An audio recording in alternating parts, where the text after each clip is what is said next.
That is Isaac Sasquatch Sanchez. I'm Ryan Winther, the Manbear, and you're watching Driven. And this is how we do flop shots. Oh, that's good. That's good. Be right. Be right.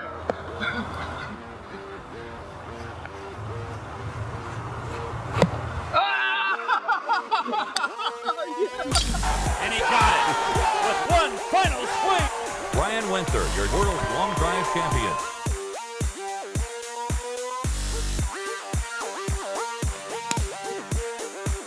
Champions of Big Break NFL. Congratulations.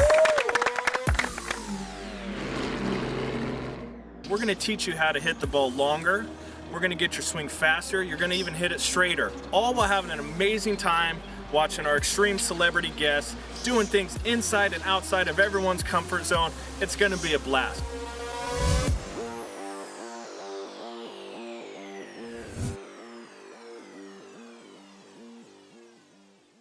So this is it. We're off to Vancouver, Canada. I'll be keeping a little video journal, trying to show you guys everything that's going on. And instead of filming, I should be helping Ryan load up the limo, but I'm not. We hopped in the limo and headed to Sac International, destined for the Great White North. We made it through customs. It was a little sketchy. Apparently when you're 6'7" and look like I do, they don't think that you're a professional golfer. But I'm thinking if that's a cover story, I need to work on my cover stories. So we just landed here in Vancouver. We're meeting up with my boy from the agency, Andrew.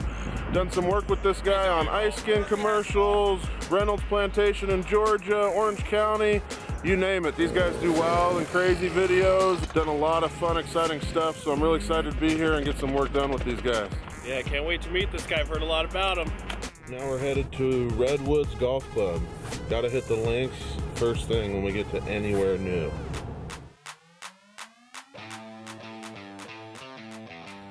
Sasquatch here with my boy Manbear. What's going on, people? We're on the 13th hole here at Redwoods Golf Club, a 350-yard par 4, and we're gonna talk a little bit about risk reward. You know what? I'm a risky long hitter, so I'm just gonna go deep. I'm going for the green. If I miss, I'm still chipping for eagle, so I'm going for it, baby.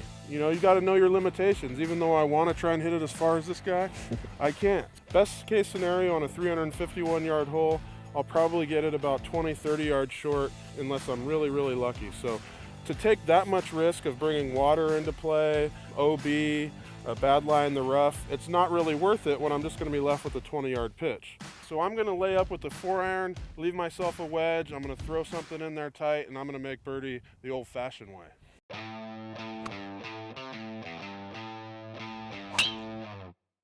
I got about 120, 125. Front pen, I'm gonna hit a gap wedge. I've eliminated most of the trouble, and now it's time to attack with this wedge and try and get one close.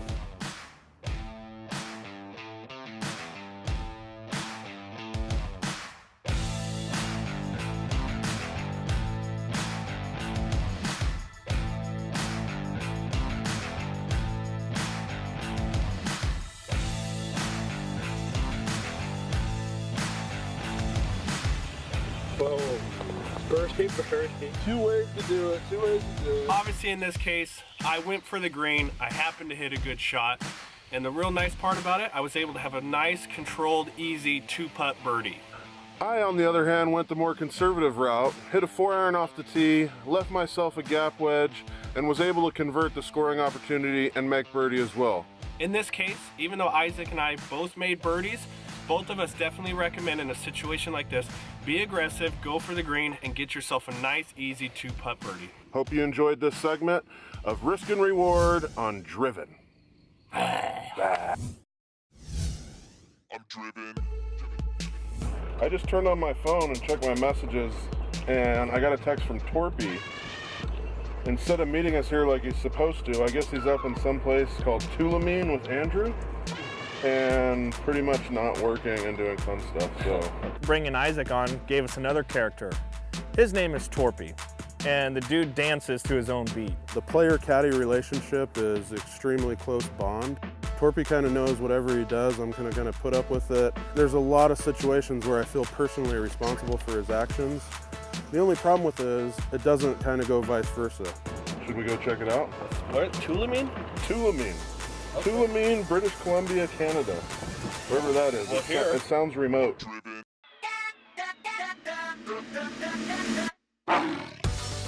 Not to make you nervous, but I have no idea where we're at.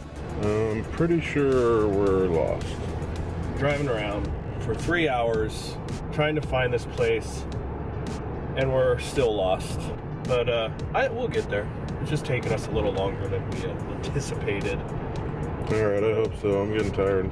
Almost 3.5 hours later, 4 hours, we're still lost. So I'm stopping at a gas station.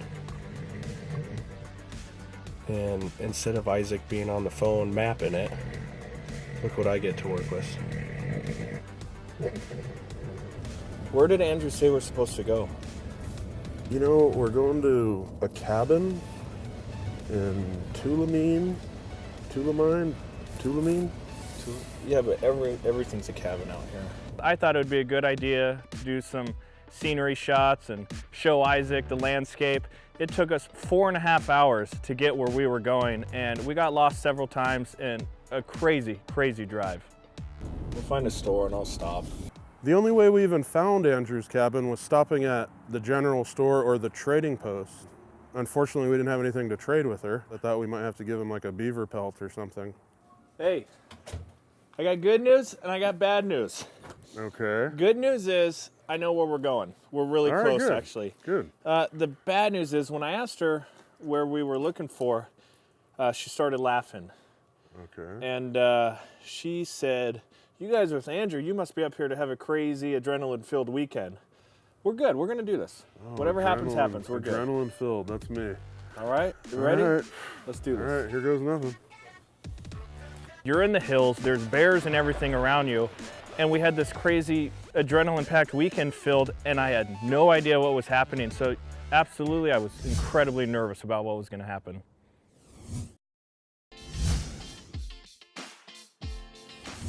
On 4 hours of windy road, we arrived at Andrew's cabin. It wasn't your typical cabin. It was more like a mansion on a lake.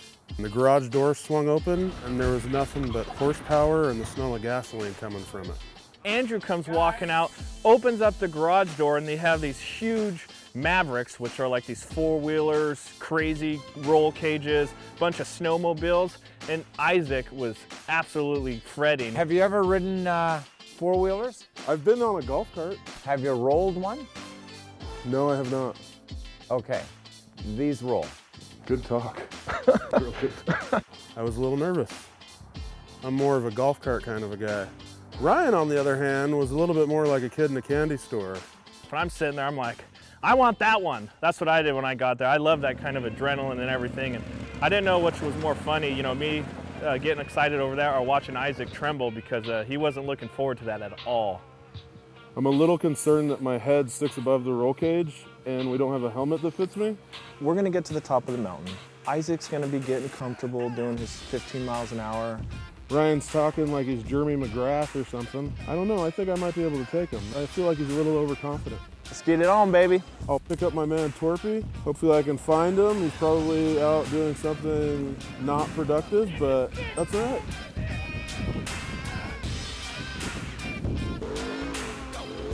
You put horsepower under a horse, it's gonna get real.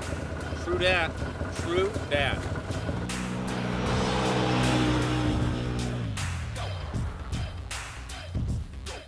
Just so you guys know, they do roll.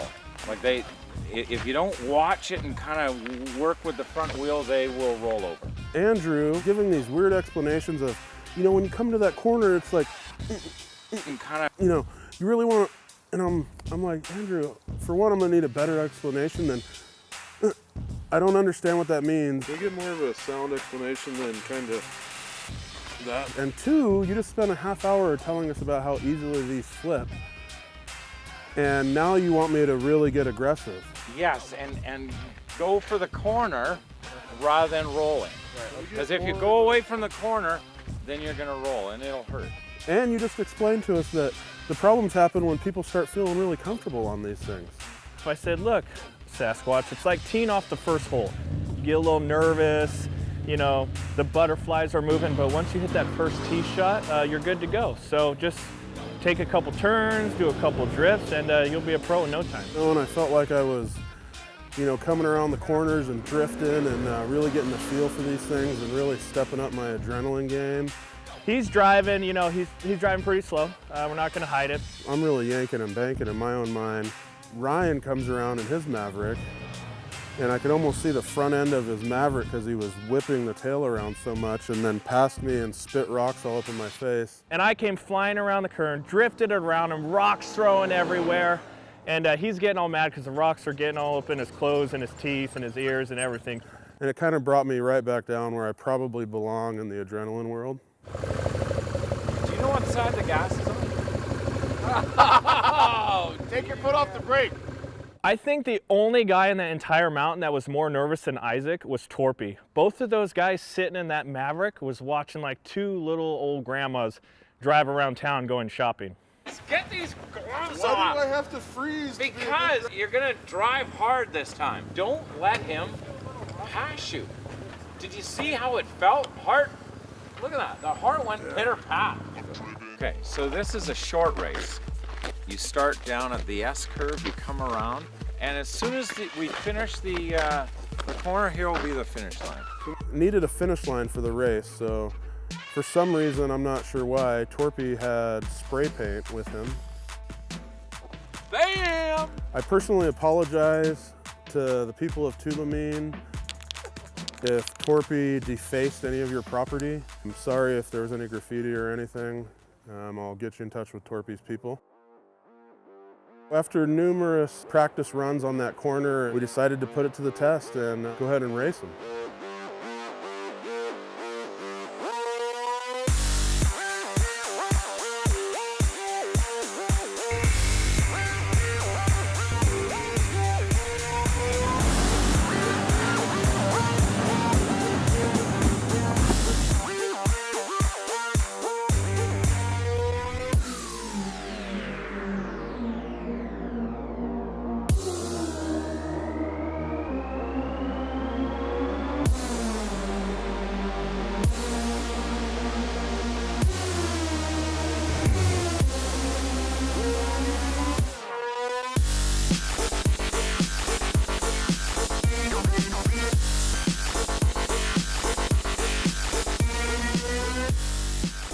Who won this race?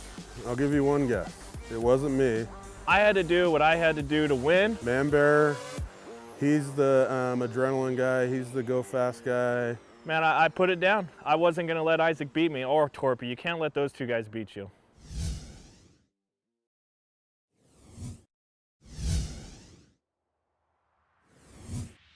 We're up in the snowy hills in Canada, and we thought, what a better time to teach you about a dynamic warm-up when you're playing golf in sub-freezing temperatures. So Isaac, let's get it started. Alrighty. What we're gonna do is something called open gates.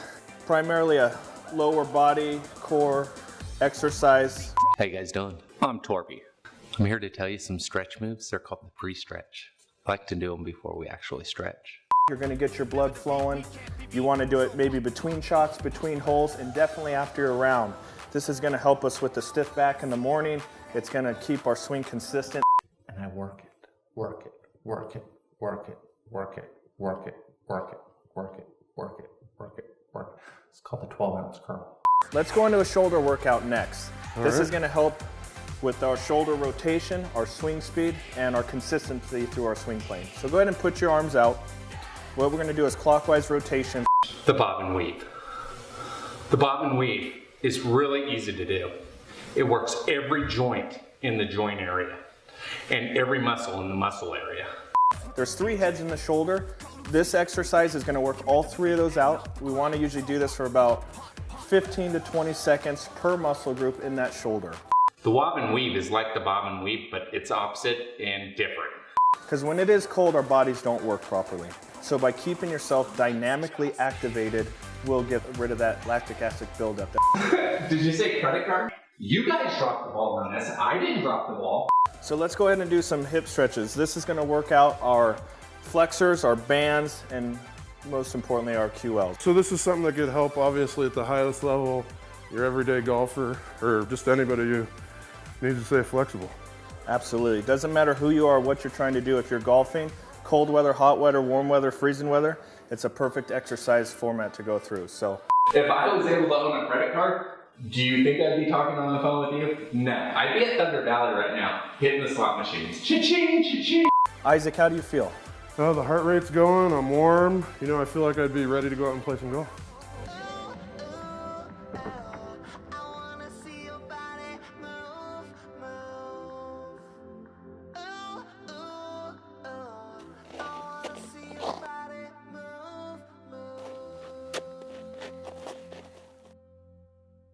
So let's just...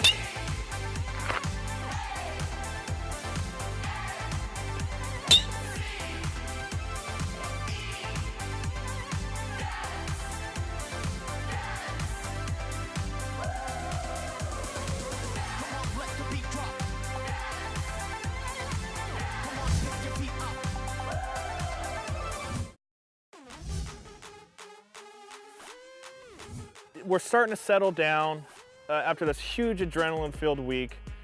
Andrew said, come on, let's go outside. So we're like, oh God, what's next? We get outside, there's all these bicycles, and Andrew's like, I want to play a game. It's called the slow bike game. What it is a 20-foot bike race where you're not allowed to touch the ground or touch your competitor, and the last person across the finish line wins. We're all jacked up, it's late, plenty of food in our bellies. We get on bikes and we're literally in this 20-foot track. The goal of the game is to get to one side from the other as slow as humanly possible. You can't touch another person. For more than 3 seconds. You can't touch another person. Okay. We found a loophole in the rules. And I was very specific on getting those rules because Ryan and I came up and said, well, why don't we hold each other's bike and balance against each other? We won't be touching another person, we'll be touching a bicycle. On your mark, get set, go.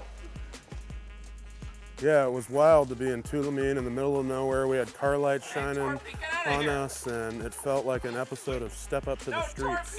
I got my foot in your spoke! Don't touch me. Oh, no winner! Here, I'll give you the victory. I'll give you the victory. Yes! Yes! We balanced each other, let everybody fall by the wayside, and then I pedaled through and Ryan brought it home with another driven victory. The game's changed so much. We actually started doing circles and circles. We probably did 100 circles. We were out there biking all night long. It got a little dizzy at times because we ended up going in circles. And Isaac, being so big and so wobbly, was on this little bike, and he actually, you could see it in his eyes. You know, he's starting to, gaze, his eyes are crossing, and he wipes out. He wipes out hard.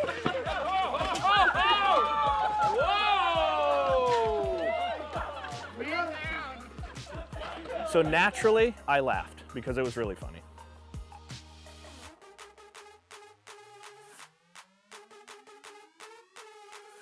Ryan, being the man bear that he is, trying to channel his inner Canadian, decided he wanted to go outside and throw hatchets. We decided to go out and throw flaming axes at targets. All right. So maybe they weren't flaming axes, they were sparkles, but no less manly because we were still throwing an axe that was technically on fire. I pull it up, I'm trying not to shiver, I'm trying to look manly. And he also decided to rock the onesie. So I throw it on the first take, and it just goes off like a torpedo, and it hits this thing and sticks right in it. And he steps up there and nails it like it was nothing. It was unbelievable. Apparently I've been throwing axes for a while, so 3 for 3, it ain't too bad.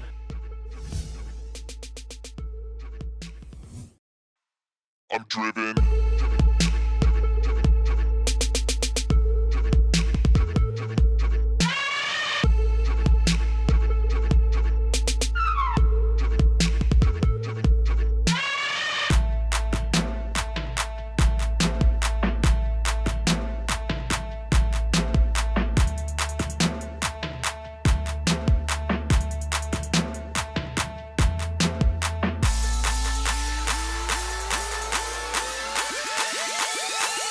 I'm driven. Thanks for tuning in to this episode of Driven. Look forward to seeing you back next time. I hope you enjoyed it. I know we did. Trust me, you are gonna want to watch the next episode of Driven.